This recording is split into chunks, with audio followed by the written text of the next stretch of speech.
Comenzando transmisión.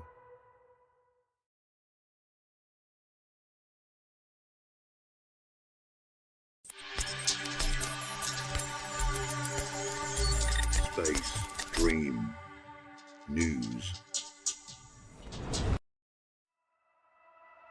Comenzando transmisión.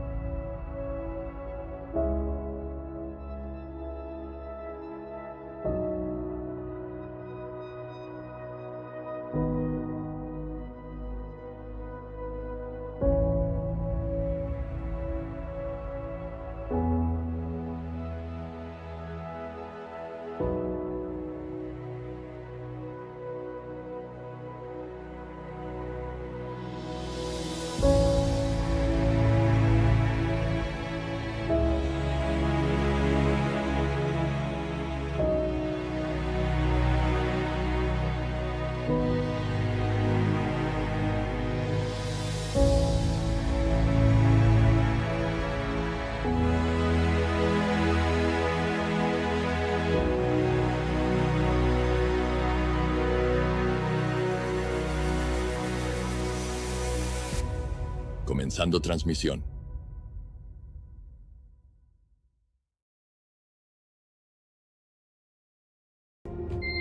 Dragon, SpaceX. SpaceX is go for EVA operations.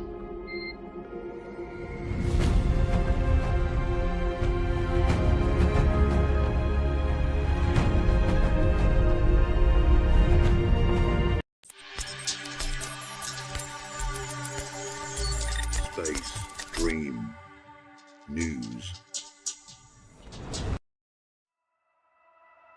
Comenzando transmisión.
Stage separation confirmed. Dragon separation confirmed.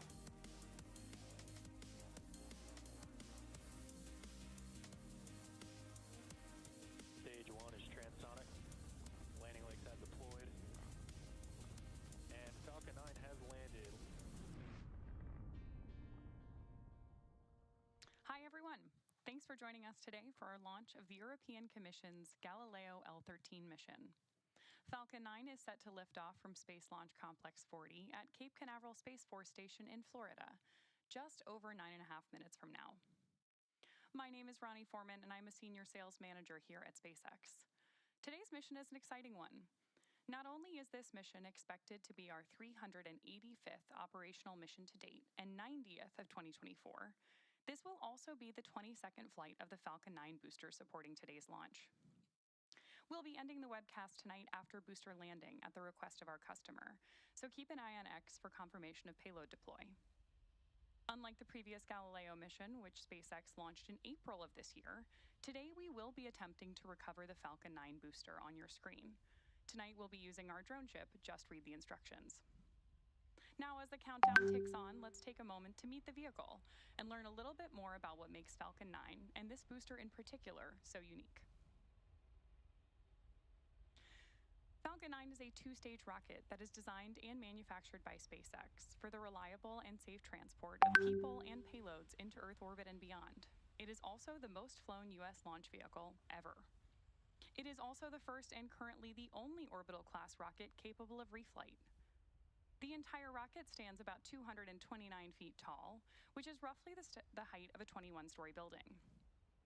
The bottom two-thirds of the vehicle is the first stage, also referred to as the booster. Not only is the first stage the largest part of the rocket, it's also the portion of the vehicle that we attempt to land for future reuse. Rapid and reliable reusability is key to making life multiplanetary, and every launch is an opportunity for us to learn and inform future missions. To that end, we're working to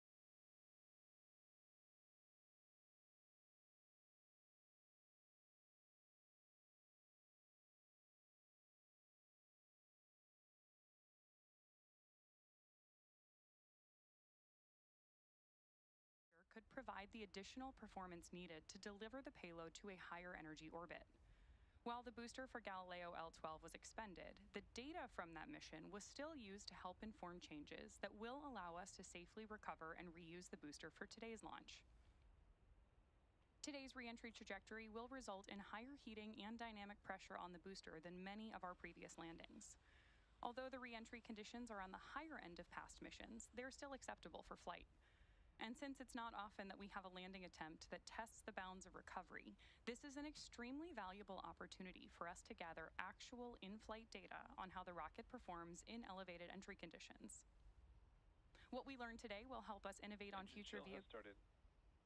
There's the call out from Mission Control that engine chill has begun. What we learn today will help us innovate on future vehicle designs to make our rockets more robust and rapidly reusable, while expanding into more and more challenging re-entry conditions.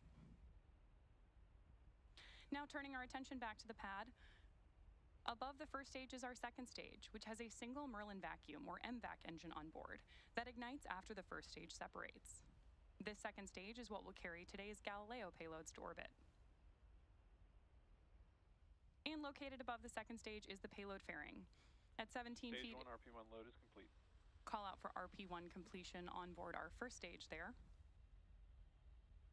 And great views of our 17-foot diameter payload fairing on your screen. That fairing is made of carbon composite material that protects the payload on its way to orbit. It will be jettisoned approximately 3 minutes into flight. The fairing halves supporting today's mission are both also flight proven, although with not quite as high of a flight count as our booster. One fairing half is flying for its 8th time and the other for its 3rd. After separating from the second stage, both fairing halves will return to Earth and be recovered by our recovery vessel, Doug. With that, we are just over 5.5 minutes away from liftoff, and at this point in the countdown, we're waiting for those clamp arms around the base of stage 2 to begin opening up beneath the fairing, and for the TE, which you may also hear called out as the transporter erector or the strongback, to begin pulling away from the rocket in preparation for liftoff.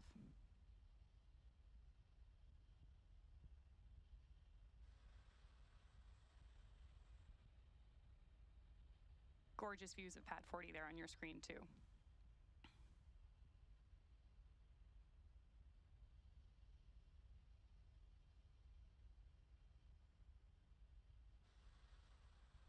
Falcon 9 tanks are pressing for strongback retract. There's that call out that we were preparing for strongback retraction away from the vehicle. Right now, we are standing by to watch those clamp arms begin opening up around the base of stage 2 at roughly T-minus 4 minutes and 17 seconds.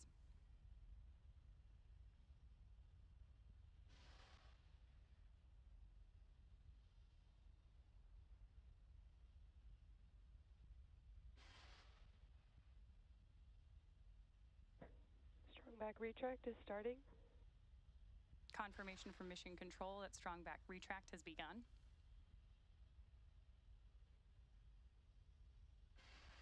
And great view of those clamp arms opening up.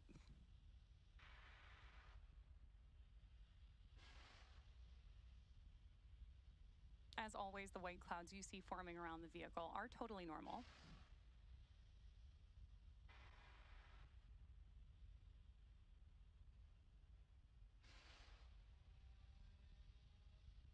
At this point in the countdown, both the first and second stages are nearly fully loaded with 1 million pounds of liquid kerosene fuel and liquid oxygen. Both the first and second stages should finish loading propellant about 1 minute apart from each other, and we'll hear those called out by Mission Control. We're expecting final confirmation for the first stage at T-minus 3 minutes, and the second stage shortly thereafter at T-minus 2. Then at T-minus 60 seconds, Falcon 9 will be in startup mode.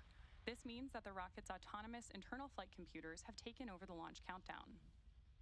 Then, just inside of T-minus 2 seconds, the Merlin 1D engines on the first stage will light in preparation for liftoff. With just over 3 minutes to go, the vehicle continues to be healthy, and the Falcon 9 team is tracking no issues.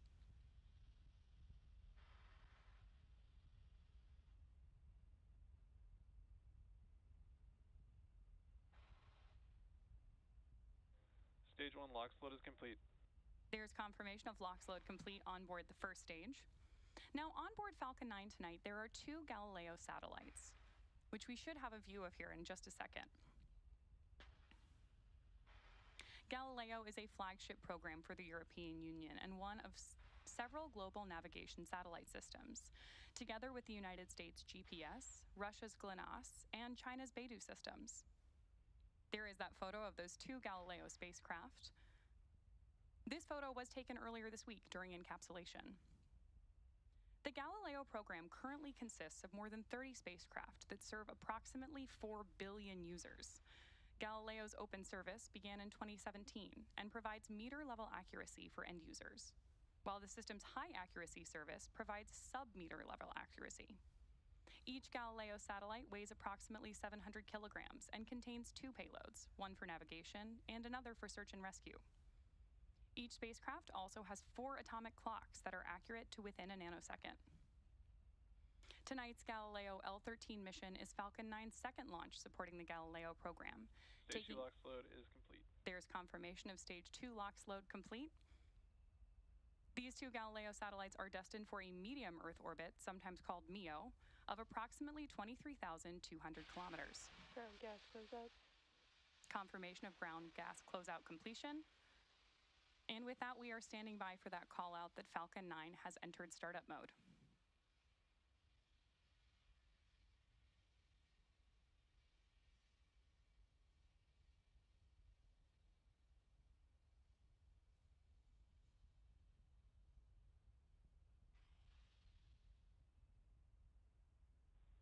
Falcon 9 is in startup.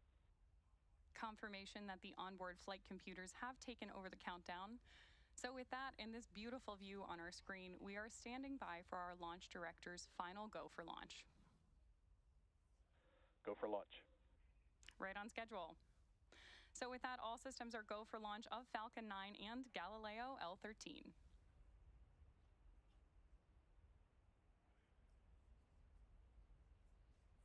Thirty seconds.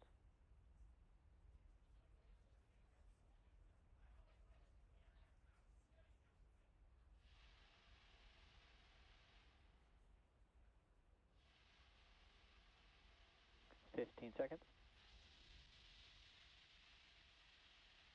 T-minus 10, 9, 8, 7, 6, 5, 4, 3, 2, 1. Ignition, engines full power, and liftoff of Galileo L13. Go SpaceX, go Falcon. Vehicle is pitching dead rate. Stage 1 propulsion is nominal.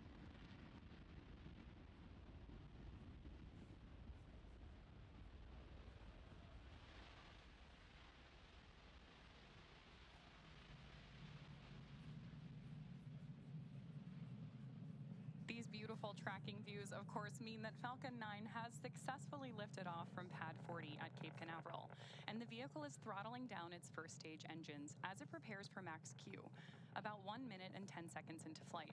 Power and telemetry nominal. Confirmation that everything's looking good on board Falcon 9. Now, max Q is a critical Falcon ascent. 9 is supersonic. And confirmation that Falcon 9 is moving faster than the speed of sound. Max Q is a critical ascent milestone that we track for every mission because this is the moment in flight with the highest amount of aerodynamic pressure.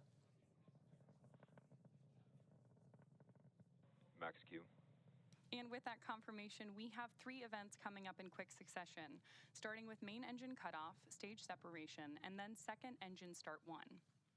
Main engine cutoff, or MECO for short, is where all 9 M1D engines on the first stage will shut down in preparation for stage separation, when the first stage separates from the second stage. Stage 2 will then perform second engine start 1, or Shell has started. SES1, igniting our single MVAC engine for the first time. MVAC is what Falcon 9 uses to propel the second stage to orbit.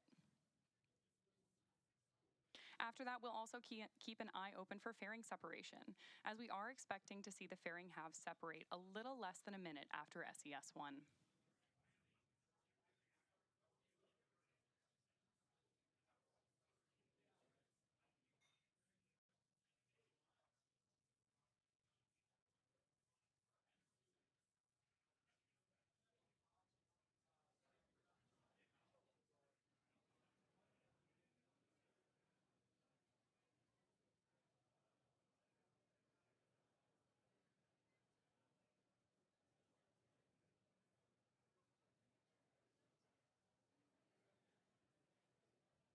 Main engine cutoff.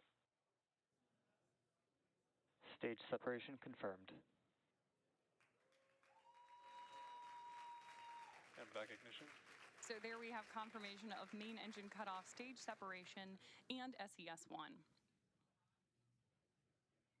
Next up, we're expecting to see and hear confirmation of payload fairing separation.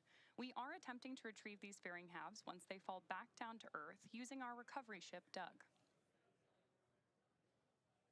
And fun fact, this is our 242nd mission to use a previously flown fairing.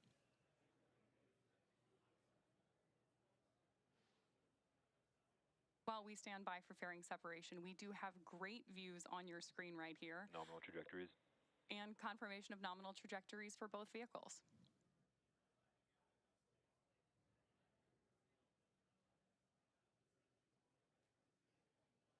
Fairing separation confirmed.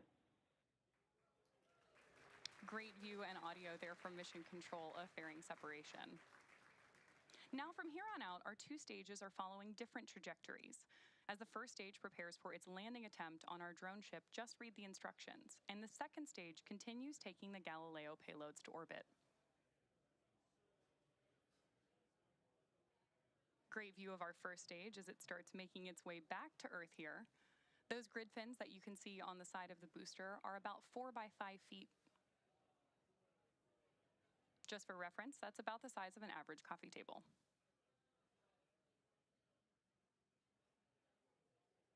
Now, as you can see on the right-hand side of your screen, Falcon 9's second stage is making its way to orbit, roughly at an altitude of 140 kilometers, traveling more than 11,000 kilometers per hour. Telemetry is a crucial aspect of any space mission, providing mission control with real-time data about the health and status of the rocket and its systems. For those of you watching along at home, you'll notice some important telemetry data is always displayed on your screen throughout a launch. On the bottom left, you can see the speed and altitude of the first stage. This data shows the first stage elevation and how fast the stage is traveling as it makes its way back to Earth. We are coming up also on 2 engine burns that will be used to help slow the booster down as it attempts to land on our drone ship, which tonight is just read the instructions, currently stationed downrange from the launch site in the Atlantic Ocean. And then on the bottom right-hand corner of your screen, you can see the speed and altitude of the second stage as it continues to take our Galileo spacecraft to orbit.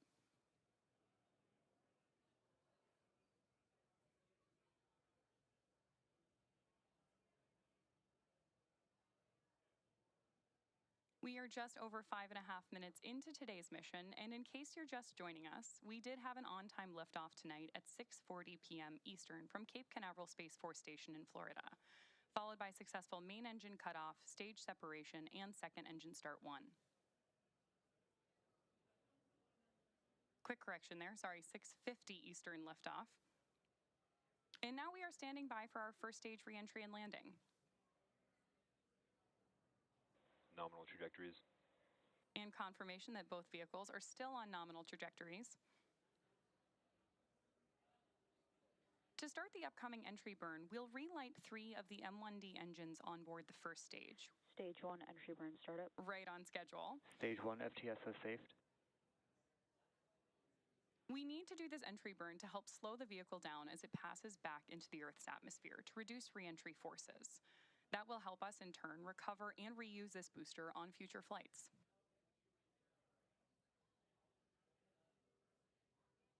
During this re-entry burn, Falcon 9 is... Stage 1 entry burn shutdown. There's confirmation of entry burn shutdown. So while we've decelerated some by firing those Merlin engines, we're still moving really fast. That causes the rocket to fly through Merlin's exhaust gases, also known as the rocket's plume, which deposits a layer of soot on the vehicle's surface. That soot comes from the carbon-based fuel that Falcon 9 uses, and with each flight, the soot builds up a little bit more on the outside of the rocket. As I mentioned earlier, you can continue to track the first stage telemetry in the Stage 2 bottom terminal guidance. left-hand corner of your screen. As the booster continues to make its way to our drone ship, just read the instructions.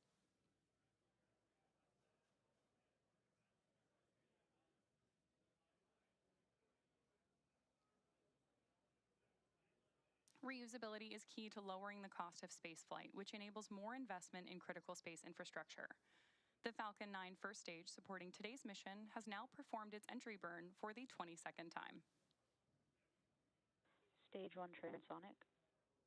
Confirmation that Stage our 2 FTSO safed. booster is transonic. And right now we are standing by for landing burn start on board the first stage in just about 10 seconds.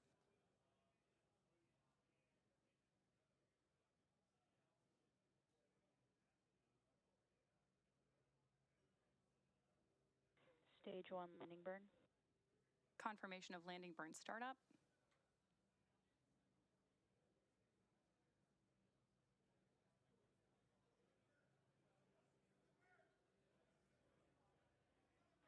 Landing leg deploy.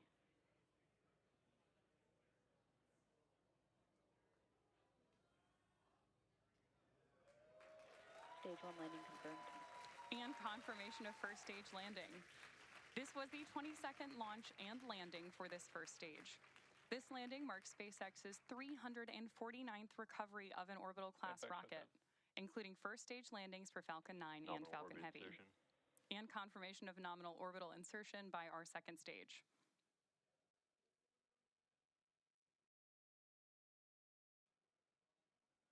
Now, with those confirmations, we are going to bring today's webcast to a close. The second stage still has another burn coming up, just over 3 hours and 26 minutes into today's mission to finalize the orbit for deployment of the Galileo spacecraft. Be sure to keep an eye on our X account for confirmation of payload deploy and our customer's website to learn more about today's mission. If you're interested in even more launch coverage, be sure to check spacex.com/launches for the most up-to-date information. Today's mission marked SpaceX's 385th operational mission to date and 90th this year. This was, again, the 22nd launch for this Falcon 9 first stage booster and our 349th landing. A big thank you to our customer for this mission, the European Commission, and also to the Eastern Range and Coast Guard for their continued support. And of course, thank you for tuning in. We'll see you again soon.